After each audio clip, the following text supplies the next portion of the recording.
अरे जग्गा तू कौन सतरे कृष्ण अवतार समय का पुरुष भली रणभूमि छाड़ी दौड़ी पड़ाइलु।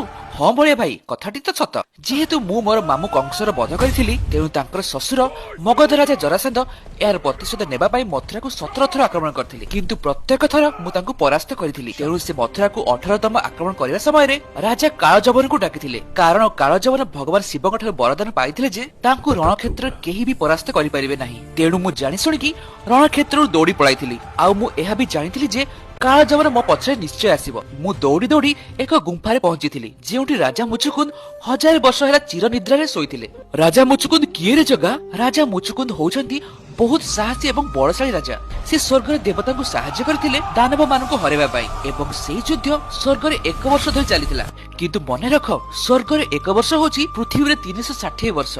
तेणु एही समय भितरे पृथ्वी पृष्ठ राजा मुचुकुंदकर परिवार एवं संपर्ककर मृत्यु हो जायतिला। तेणु से अत्यंत मन दुख करथिले एवं देवराज इंद्रଙ୍କ ठाରୁ से चिर निद्रार वरदान पाइथिले एवं देवराज इंद्र कहिले जे जी भी तांकर निद्रा भंग करिवो से पोड़ी पाउंस होई जिवो। तेणु मु जानि सुनिकी राजा मुचुकुंद सोइथा गुंफारे प्रवेश करिथिली एवं मोर हळदिया अंग वस्त्र को तांको घोडाई देइथिली। जेतेबेले कालजवन गुंफारे प्रवेश करथिला से भाबिला मु सोइछि एवं भूलवशतः राजा मुचुकुंद को चिर निद्रा भांगी देइथिला एवं राजा मुचुकुंद आखि खोलिबा क्षणी तांको आखिर तोपाग्नि रे कालजवन पोड़ी पाउंस होई जाइथिला। जग्गा तू सत्र बहुत बुद्धि रे।